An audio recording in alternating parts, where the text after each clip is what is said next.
Assalamualaikum dan salam sejahtera. Nama saya Nurul Atira binti Azman dengan nombor matrik A171032 akan membentangkan pengenalan.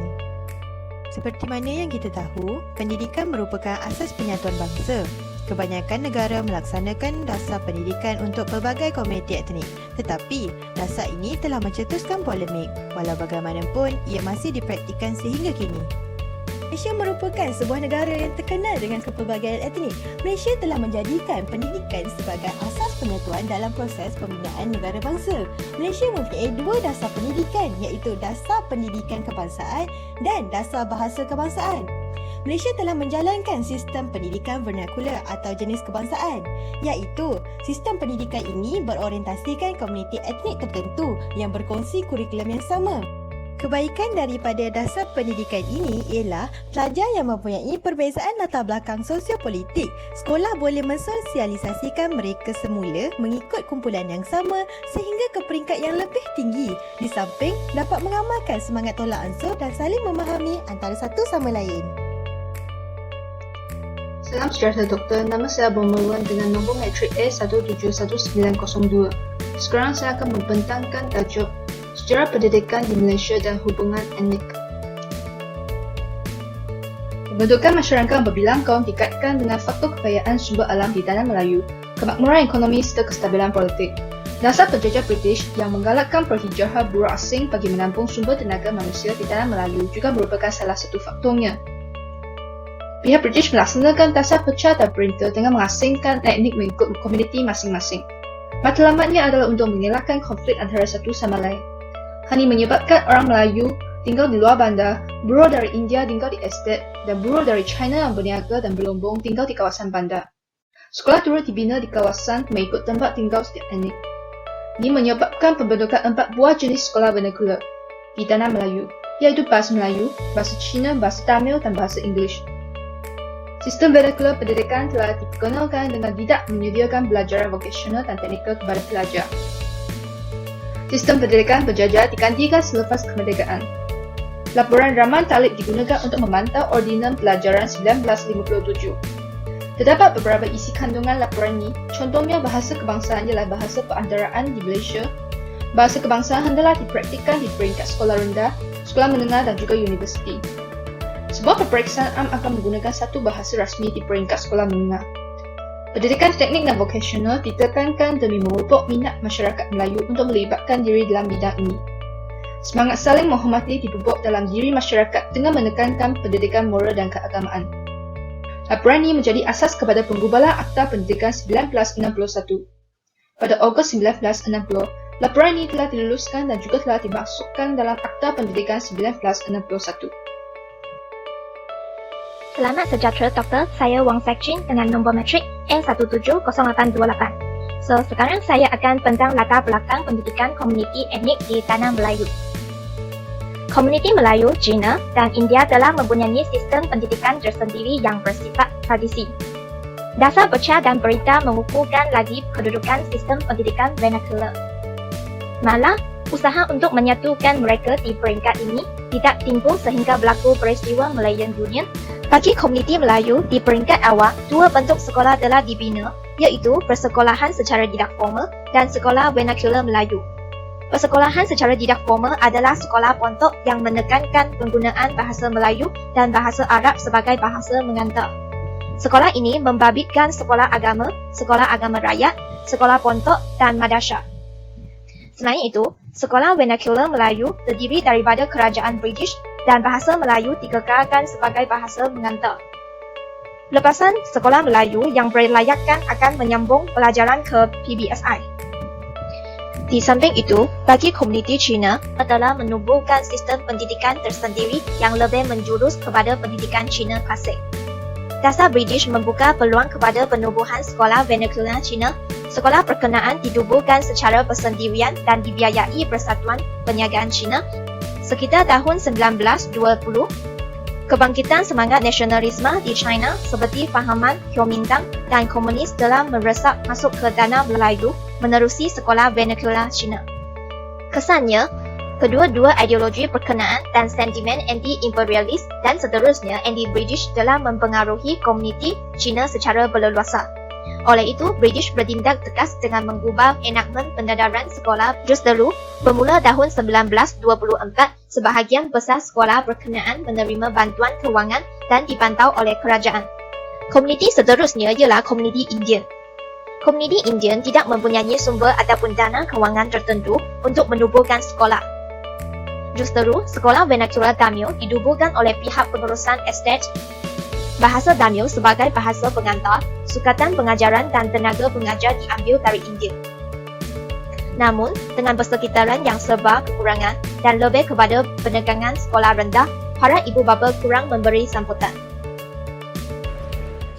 Selamat sejahtera, nama saya Eng Jia Qian, nombor matrik A170822. Kali ini saya ingin membentangkan sekolah vernacular English. Sekolah vernacular English ini adalah terdiri daripada setiap komuniti etnik di tanah Melayu yang mempunyai bentuk sistem pendidikan tersendiri yang mana diwarisi budaya dan peradaban masing-masing. Ikatan erat terhadap sistem nilai warisan asal mempengaruhi setiap komuniti etnik. Jadi, mereka terus mempertahankannya daripada tergugat. Proses pelaksanaan dasar pendidikan kebangsaan sebagai teras kesepaduan sosial telah berhadapan dengan cabaran khususnya selepas negara mencapai kemerdekaan. Sekarang saya membincangkan dasar pendidikan dalam tempoh 1945 sehingga 1970. Dia terbahagi kepada usaha, kesan dan punca. Usaha yang dilakukan adalah pemupukan semangat kesepaduan sosial dalam pendidikan, manakala kesan adalah kurang berhasil disebabkan perbezaan latar belakang budaya dan warisan peradaban dari semua kaum. Dan punca ini adalah setiap pihak berusaha mempertahankan sistem pendidikan dan bahasa ibunda masing-masing. Dasar Cheeseman pada tahun 1946 adalah kesan daripada peperangan yang mana kerajaan British telah mengubah dasar pendidikan yang menumpukan ke arah penyatuan dan bukan pemisahan antara komuniti etnik yang berbeza. Antara intipati utama dasar Cheeseman ialah peruntukan pendidikan peringkat rendah secara percuma dan membenarkan penggunaan bahasa ibunda masing-masing. Yang kedua, pendidikan English ada didedahkan pada peringkat rendah dan mereka yang berkelayakan boleh meneruskan pelajaran ke peringkat menengah. Yang ketiga, peluang pendidikan yang sama kepada golongan wanita. Dasar ini telah diperdebatkan dari sudut penggunaan bahasa perantaraan dan jangka masa perubahan yang boleh dibuat. Manakala, bagi komuniti Cina, isu yang dibangkitkan ialah setiap pihak perlu diberi peluang secara percuma untuk memasuki sekolah English sama ada di peringkat rendah ataupun menengah. Oleh itu, dasar ini tidak mampu dilaksanakan kerana kekurangan tenaga pengajar untuk sekolah English dan ketiadaan kuasa untuk melaksanakan. Nama saya Lim Jia Le dengan matrik nombor A17059. Jawatan Kuasa Khas Sanders 1947 telah dibentuk oleh Kerajaan British untuk merangka pendidikan tahap universiti di Tanah Melayu. Walau bagaimanapun, alamat penyentuhan menerusi penggunaan bahasa Melayu sebagai bahasa pengantar sukar dicapai kerana komuniti bukan Melayu melihat langkah berkenaan dapat menggugat kedudukan bahasa mereka. Seterusnya, iaitu Jawatan Kuasa Hubungan Antara Kaum 1949. Malamat jawatan kuasa ini adalah untuk menumpuk penyatuan dalam masyarakat majmuk bagi membina sebuah negara bangsa baharu yang merdeka. Beberapa kaedah untuk mencapai persatuan yang diusungkan iaitu bahasa Melayu dan bahasa Inggeris wajib diajar di sekolah rendah. Sekolah kebangsaan akan ditubuhkan dan bahasa Melayu dan bahasa Inggeris digunakan sebagai bahasa pengantaran. Yang ketiga iaitu bahasa ibunda masing-masing boleh diajar. Laporan Panas 1951 malamatnya adalah untuk menyemak dan memperbaiki bentuk pendidikan Melayu. Tetapi laporan ini dilihat kurang berupaya dan implikasinya.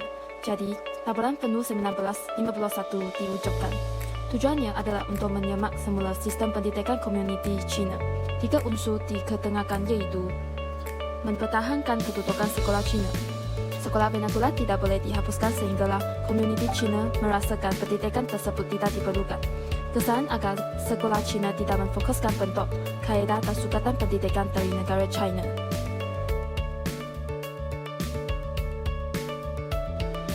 Di samping itu, Ordinan Pendidikan 1952 telah menetapkan sama ada bahasa Melayu ataupun bahasa Inggeris sebagai bahasa penghubungan di sekolah rendah. Sekiranya jumlah pelajar bukan Melayu melebihi 15 orang, kemudahan disediakan untuk menggunakan bahasa Cina dan Tamil, manakala bahasa Inggeris akan digunakan di peringkat menengah. Laporan Rajat 1956 ialah dasar pendidikan pertama setelah Persekutuan Tanah Melayu mencapai kemerdekaan. Dasar ini lebih berpengaruh dalam mematapkan peranan bahasa Melayu dalam sistem pendidikan dan seterusnya dalam pembinaan negara bangsa. Dengan laporan ini, sekolah vernakular beransur-ansur berubah kepada sekolah kebangsaan yang akan menggunakan bahasa Melayu sebagai bahasa pengantar. Akhirnya iaitu Laporan Rahman Talib 1960 dan Akta Pendidikan 1961. Laporan Rahman Talib berperanan untuk memantau Ordinan Pelajaran 1957. Antara unsur pertama iaitu bahasa kebangsaan ialah medium berhubungan di Malaysia, menyeragamkan sistem peperiksaan dan persekolahan, memberi penekanan terhadap pendidikan teknik dan vocasional, memberi penekanan terhadap pendidikan moral dan keagamaan. Rumusannya, proses penyantuan dalam sistem pendidikan di Malaysia telah bermula semenjak zaman sebelum merdeka, namun agak sukar untuk direalisasikan. Penyatuan dalam bidang ini menerusi penubuhan pendidikan yang bersifat kebangsaan akan tercapai sekiranya setiap komuniti etnik memahami sejarah asal di tanah Melayu dan perkembangan pendidikan di negara ini. Nama saya Eun Hui Kim. Nomor matrik saya ialah E17038. Sekarang, saya akan membincangkan tentang sekolah kebangsaan dan sekolah vernakular. Pada masa dulu, terdapat dua jenis sekolah rendah, yaitu sekolah kebangsaan dan sekolah jenis kebangsaan. Bahasa pengantara antara kedua-dua jenis sekolah rendah ini adalah berbeza. Sekolah kebangsaan menggunakan bahasa Melayu dan sekolah jenis kebangsaan menggunakan bahasa Mandarin dan Tamil. Cara perbezaan antara kurikulum kedua-dua jenis sekolah rendah ini, tetapi terdapat sedikit berbeza tentang sukatan pelajaran kedua-dua jenis sekolah rendah ini. Sukatan mata pelajaran bahasa Melayu di sekolah jenis kebangsaan lebih mudah berbanding dengan sekolah kebangsaan. Perkembangan terkini, sekolah aliran kebangsaan turut memperkenalkan kelas-kelas bahasa Cina atau Tamil. Ini dapat memberi peluang kepada pelajar tentang perbezaan bahasa tidak menyebabkan segregasi, malah mewujudkan integrasi. Pengekalan kebagaian struktur aliran sekolah adalah untuk menjaga kepentingan identiti satu masyarakat, dan ini merupakan alat penyatuan dalam kepelbagaian di negara Malaysia.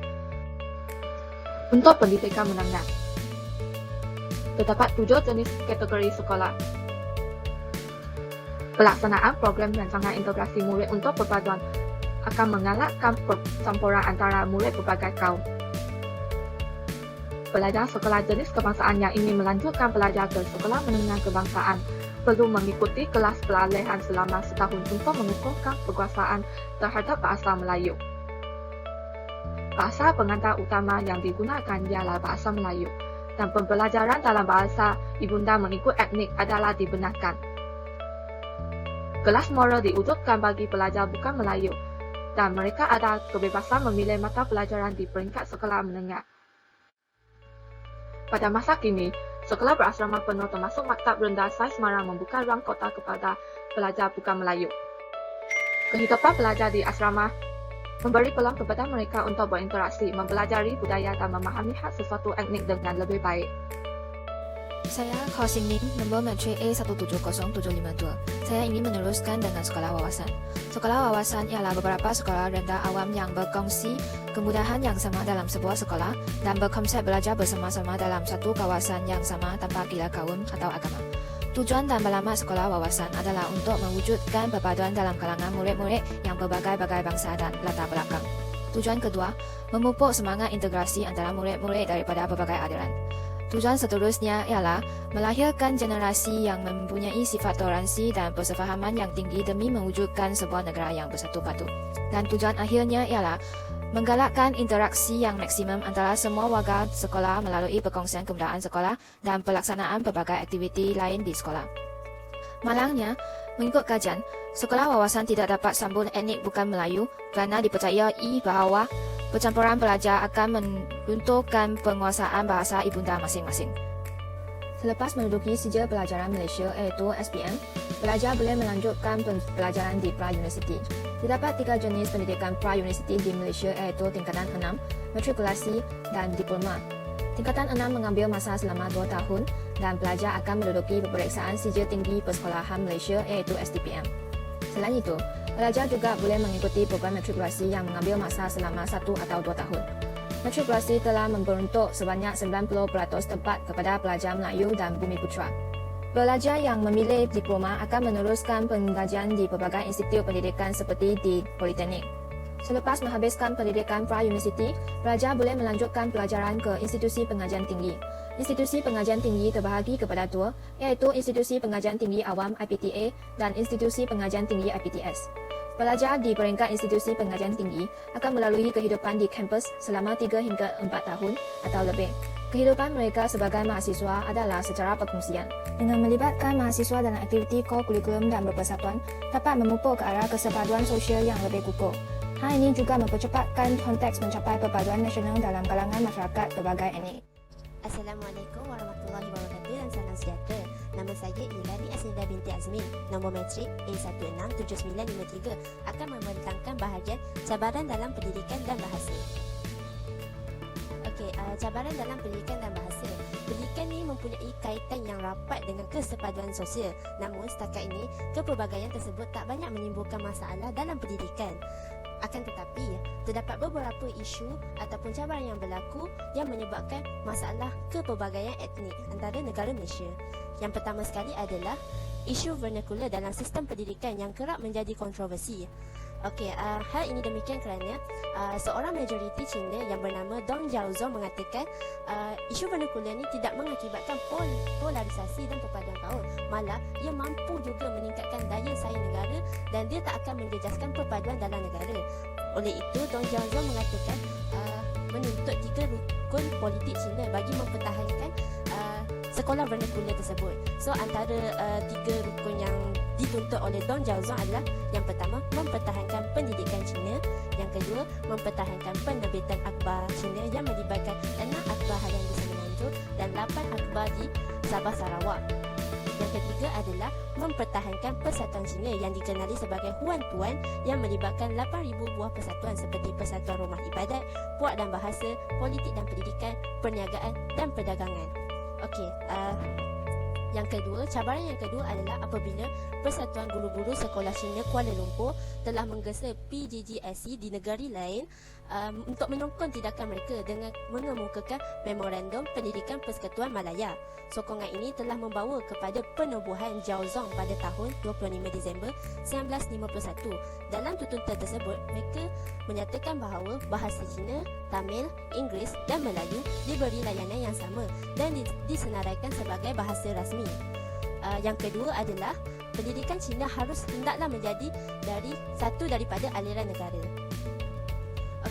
Setelah kita lihat cabaran tersebut, kita perlu tahu apa komitmen kerajaan dalam menangani cabaran dalam pendidikan dan bahasa untuk terhadap kesepaduan sosial. Yang pertama sekali, kerajaan telah memansuhkan Akta 1961 Seksyen 21 1B yang memberi kuasa kepada Menteri Pelajaran untuk menuntut dan memansuhkan sekolah jenis kebangsaan.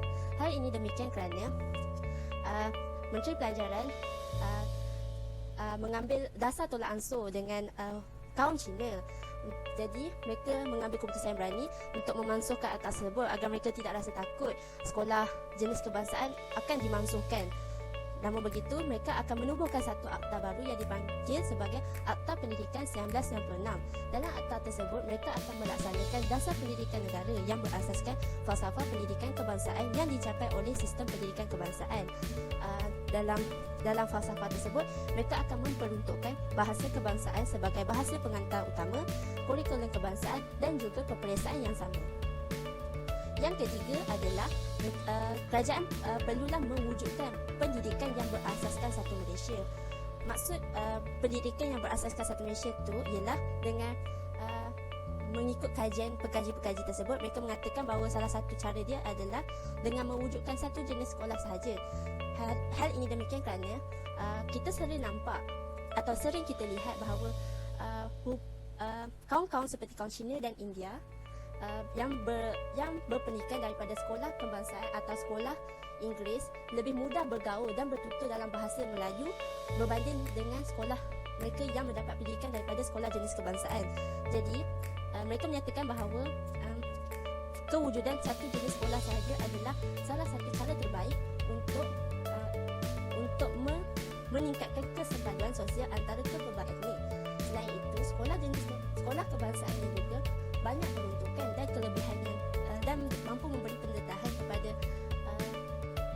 mereka kaum-kaum yang lain dari kecil untuk mempelajari pelbagai bangsa, bahasa, agama.